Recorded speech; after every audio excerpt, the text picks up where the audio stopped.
মুসা আলাইহিস সালামে এই আল্লাহ রিজিক আল্লাহ এই কোন এলাকার মধ্যে যে আপনি ঝড় তুফান দেন তখন দি বালা মানুষের ঘরও ভাঙ্গা যায়, খারাপ মানুষের ঘরও ভাঙ্গা যায়, বালা মানুষের দুষ্টা গীতা ইমাম সাহেবের ঘরও ভাঙ্গা যায়, ফিরসা বুজুরের ঘরও ভাঙ্গা যায়, বদমাস সুড্ডা হাইতের ঘরও তো ভাঙ্গে।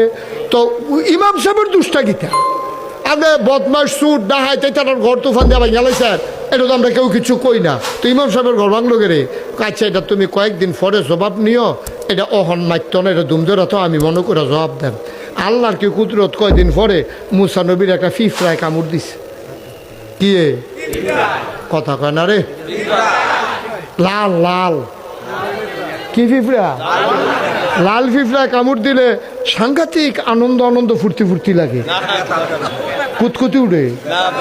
তো এমন ব্যথা পায় মুসা নবী করছে তো সাতানবী নি আরো গিয়া দিছে ফিফরায় কামড়, গিয়া দে ফিফরার বাসাটা জাগাত মুড়াইয়া জোতা দিয়া ফিটটা ফানি ডাইল্লা, মানে ফিফরার বংশ ধ্বংস। আল্লাহ ডাকে মুসা কয়ো আল্লাহ আমি তখন ফিফরার কাছে না, ফিফরায় কামড় দিছিল কয়টা, কয় একটা না, কয় কারবারটা কিতা করলো মারছো কয়টা, আল্লাহ দেখতে বেড়ালেছি কই দে প্রশ্নের জবাব।